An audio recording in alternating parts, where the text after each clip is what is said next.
business aspect of this. So one of the main reasons that I disagree with AT&T's business sort of rhythm and stuff, they didn't treat customers or even their employees like water. And like I think you have to treat people like water so that you are like prepared for it, or like you understand it. Like if you take on the properties that whoever you meet is water, like they flow this with the least resistance, and they flow, all the properties. Like I think that it goes with people, and you have to understand that as a business that we flow. We're not static. And that's the same thing with like the baby boomer generation and their stuff, and or kids who follow their parents, like right down the cornfield. It's like nothing changes. You have to change something, And AT&T didn't do that, and I think that Boeing didn't do that either. They said, "Oh, we're gonna stick with our old ways," and I was like, "Oh no, you can't do that." So like I always am for Mother Nature. Keep us going. I don't care if we're fucking happy. I don't care if you're, and that's what I am to people. I'm everybody's Mother Nature. I'm a fucking typhoon, hurricane, whatever. But I keep people honest, and I've always been keeping people honest all my whole life, and calling them out on their bullshit, and not liked because of it. So what I decided, I said, hey, well, if we gotta treat people like water, maybe we treat services like water. So I turned on all the services. All the services I could find, I turned them on and used. And ran out of money quicker. Funny. But, I came up with an idea kind of a little bit way through. What if I understood everybody's thresholds? Because that was a big thing that I had talked to DirecTV about. I said, guys, we need to understand the thresholds of this. We don't need to understand like the way high and the way low. We have to understand like the thresholds at which the nominal, and then like the nominal high and stuff like that. Things that make sense. And so I went and I started to kind of categorize when companies would call you, and then when they would cut your service, and when they would do like your warning checks and whatnot. And I wrote some of it down, but I know like sort of the cadence of what they are. So eventually with brokenArgyle, I want to make it a life service. So like the young punks from the high schools are basically like running errands and taking care of like the old farts, right? So they're all fucking happy, busy and stuff, right? And then all the adults, all the human adults that want to go to work and whatnot and have ego, like they can go do that. And I'll take care of the old farts that they don't really want to take care of, sort of, and I'll take care of their sort of young punks a little bit. So everyone kind of wins. It's like a win-win-win-win-win. I don't see anybody who loses here. I don't know. My family and friends may say otherwise, but that's probably just ego. So I'm like I think I'm like $80,000-$90,000 in debt. I haven't paid my mortgage in 2 months. Like my electric bill, so I got to figure something out. Or what I said from the beginning was, if I can't do this, I mean, I'm a decently smart dude, I have great ideas, whatever, but if I can't do this, then fuck it, nobody can. And then if my ideas, if like nobody wants to support it, see, I thought that like through this I was gonna find somebody who was like, yeah, of course, here's a couple $100,000, go do the things that you gotta do, absolutely. If I was like walking down the street and there was like a homeless guy, and he was like, hey, I think that I can make fire come out of my butt, and he like in 2 weeks, and he like gave me like the plan of how he was gonna do it. And it's kind of semi-believable. And I had like $1 to give him. I'd give him $1. But here you go, absolutely. I'll be back in a week. And I'd invite friends. It'd be a spectacle. I want to make this wall something cool too. You're supposed to have pictures, but and so yeah, that's that. And so that's why I was trying to kind of court Affliction, Jose Mangan, but he's just so busy. He's got a bunch of other stuff. And I've tried to talk to other folks in the area of like Los Alamitos or Cypress. There's a gentleman, D.L.G.O. Howard, who he's an accountant of Los Alamitos. He tried to start a program where the jocks and the nerds got together and they worked on a project together, which would be perfect for what I'm kind of doing, which is like bridging old farts and that's If, by the way, by Rudyard Kipling.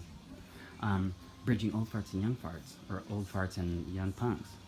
I think I was hoping that was gonna like kind of synergize, but I didn't really hear from them, and my phone got disconnected, and that's been a nightmare. So I kind of have like everything set up for something that's really cool, but like I don't know how to like start it. There's a board meeting tonight that I'm going to go to, and I'm just going to at the end of it just say, hey, I'm starting this business of home automation. If you guys want to come to my house and check it out at some point, here's my email or something like that, and then go from there. Because I don't know if it should be like a service or by. I don't want to have to deal with money, because that's the whole thing. Is like if my credit basically is going to be like zero at some point soon. That's kind of how I'm going to try to start ridding the world of money, so that I don't have to use any type of credit or any type of money somehow. I haven't thought that one completely through, but it's up there someplace. So,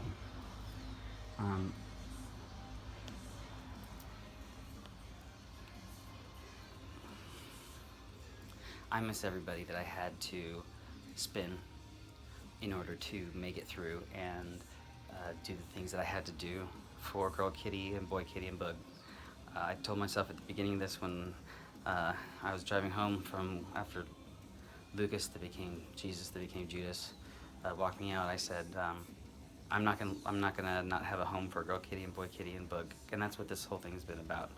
It's never been about trying to get everybody back for anything, and that's why I spun plates in duels, like 2 at a time and whatnot, to kind of ease the pain a little bit, so that you guys were up and about and I was scurrying and trying to figure out how I was gonna put into the ether something that I hope wasn't true, you know? Like, that's a tough position to be in, like, from the get-go. And I've had maybe that idea for like a long, long time.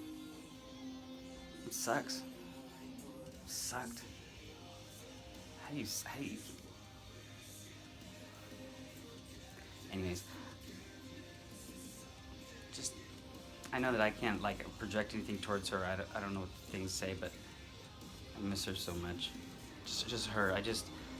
And the reason that I went to her house that morning is because the night before, I really thought that I was gonna have 100 people at my house. I really thought that like it took, because I went to local businesses and I went to all the places and I told them, guys, this thing, we're gonna get all the things, free tacos and this,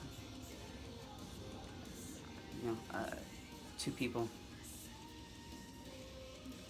And I just was like downtrodden because I hoped, which was I guess dumb. And I knew that my family was gone and they didn't care, but like they had written me off or whatnot. My friends basically were, most of them doing their own thing, whatever. And I felt so alone. I thought if I just went to Natalie's, like maybe if she just saw my face, maybe she'll just give me that hope to be like, yeah, right, keep I get it now. And I get that I'm awkward. I'm autistically awkward. Because I don't, personal space or whatever, I don't understand that. Like to me it's like, let's talk about it. So it's Brad, let's talk. I was so repressed for years. And that's why I did like a social thing too, like a social look at how we perceive stuff. Like, like when people look at like a dick or whatever, like how they react to it is kind of intuitive how big their ego is too, or how repressed they are, because ego is repression, And we need to understand so we can help people, because when you're repressed, you don't know that you're repressed. I didn't know that I was so repressed with my family. But then it draws the line of when it's too much, And I know that I'm not gonna go towards Natalie's direction at all. I have no intention to. I don't have any.